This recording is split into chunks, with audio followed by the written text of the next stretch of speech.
Hi everyone, this is Karen Adelia and welcome back to my YouTube channel. So for today's video guys, pupunta kami sa isa dito sa aming bayan. Bayan ba ang tawag doon? Dito sa aming lugar, isa sa pinaka dinadayo ng mga turista, sa mga tao lalong-lalo na sa panahon natin ngayon na super init. So pupunta kami ngayon sa mainit, mabugnaw na spring. And then, I am so happy and excited kasi matagal na din akong hindi nakapunta doon. And last time na nakapunta ko doon is when I was and I think it's grade school or high school, or I think it's grade 7, something like that. And then I am so happy and excited this time kasi kasama ko na yung pamilya ko at yung boyfriend ko na first time lang din yung pupunta doon, at yung baby ko and yung mama ko. So dito nga pala kami dumaan dito sa napakatirik na hagdanan. I am not expecting this nga may hagdanan pala dito. Ay akala ko yung hagdanan isa minto siya, naka ladder type, hindi pala, ano pala siya, metal type pala na ginawang hagdanan. Napakatirik nga. Kung hindi ka anong tawag doon, kung hindi ka marunong bumaba sa ganyan na hagdanan ay mahihirapan ka talaga kasi ang layo ng ang layo talaga ng daanan.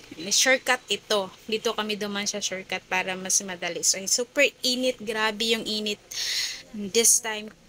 Pumunta kami ng mga, I think it's already 10 a.m. pero grabe yung init. And then sabi ng boyfriend ko, kinukulit na niya ako kung wala ba talagang masasakyan.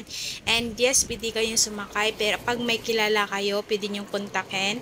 Pero wala talagang dumadaan doon ng mga jeep or mga bus na papunta doon sa pupuntahan namin. So, kung gusto mong talagang pumunta doon, pwede kang magpakyaw, yung mag-hire ka talaga na kakilala mo na magpahatid kayo doon kasi super layo pag doon kayo sa kalsada dadaan. Pero pag maglakad naman kayo is may choice kayo. Pwede kayong dumaan dito sa may kuweba. So ito na yung time na pupasok na kami dito sa sa bundok.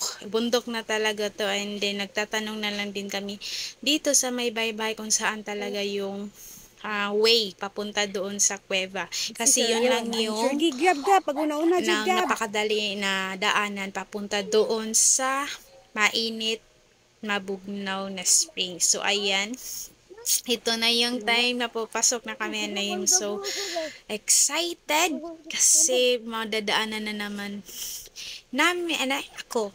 Kasi kailang balik na din ako dito, yung kuweba. And then guys, I am super excited to share it with you guys kung ano talaga yung not totally what is inside the kuweba, but yung pagpunta mo doon, super lamig. Alam yung napaka-refreshing na kahit super init ng panahon is mafe-feel mo talaga yung vibes ng yung nasa bukid ka, tapos yung wala kang problema, yung ganun na feeling, basta hindi ko ma-explain, basta yun yung nafe-feel ko, para siya na doon ko na re-refresh yung yung mga toxic na nangyayari sa buhay, parang ganun. So ayan, ito nga pala yung way na papunta doon guys, and super init na dito. And then yung boyfriend ko wala siyang payong kasi ang hirap din kasi pag para lang kasi siyang one way lang, isa lang tao yung makalakad sa isang daanan. Kasi pag magdalawang tao kayo is either madadapa kayo kasi yan, super hirap talaga ng daanan, and makikita nyo siya later. I hope you will enjoy this. Then pagpunta natin sa kuweba, so abangan nyo na lang yung kuweba story natin. Tapos pagkadating natin doon sa mismong pupuntahan natin. So ayan, so please enjoy watching everyone.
guys, makikita niyo naman na super nice ng kuweba, pero sad to say na nasira yung ng quality ng video ko. As you can see naman, hindi ko alam kung bakit siya nagkaganyan.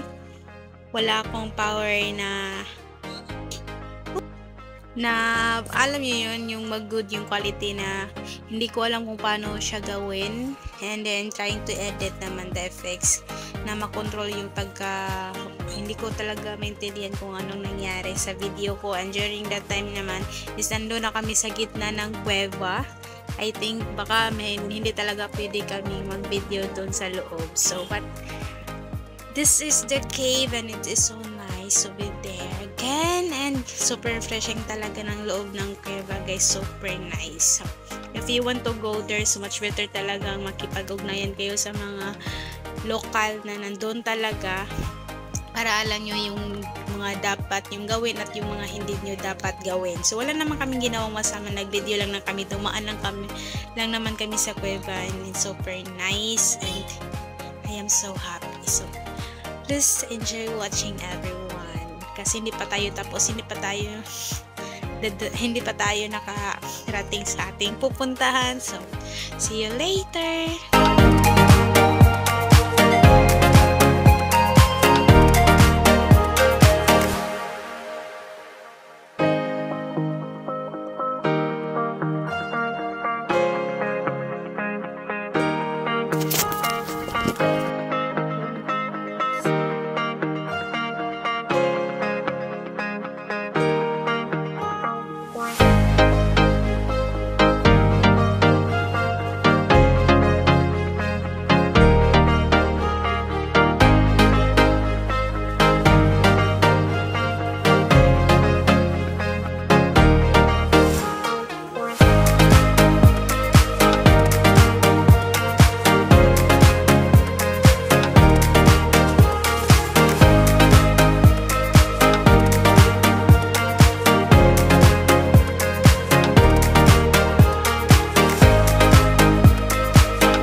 Nakarating na nga tayo dito sa ating destination. So ito na siya guys, at super nice, super sa init ng araw, pero yung tubig super lamig, para ka talagang nasa freezer, parang siya ganun. First time mo langoy dyan or mag-swimming, para ka talagang nasa freezer. Nakikita nyo naman yung mga tao, hindi ang yung iba ay lang sa gilid, yung may mainit na party kasi guys, super lamig talaga ng water dito, grabe. Tapos yung mga bata is may mga paglalangoyan naman sila, yung dito na area, yung mabababaw lang. Then guys, good news siya kasi napakaganda talaga ng swimming dito sa mainit Mabugnaw Spring, kasi may fish na siya. You're just like swimming with the fish. I mean, super nice kasi pag nag-steady ka lang doon sa may gilid, lumalapit yung mga fish sa iyo, pero hindi mo siya mahuhuli kasi ang liksi, super. So tinatry ko siyang hulihin pero hindi ko siya mahuli. And then I'm trying to take a video din, pero hindi ko talaga pwedeng yung phone ko doon kasi nag-iisa lang yung cellphone ko, at ito yung phone ko na ginagamit ko sa pag-online class ko, and hindi ko siya pwedeng basahin ng tubig kasi hindi ko naman mapi-please yung ibang tao na be careful kasi may cellphone dito kanyan. So pag gusto mo talagang mag-video, ito na yung time na nag-try kaming mag-video dyan sa loob ng pool, pero hindi ko talaga siya carry kasi natatakot ako kasi sa dami ng taong naggustong lumangoy. hindi nila na mamalayan na may gadget na pala doon. And then I am really trying my best na makabidyo talaga ng malapitan. So ito yung malapitan guys, and super nice and super. So yun lang guys, I hope you enjoyed this video. Please like and subscribe. Bye.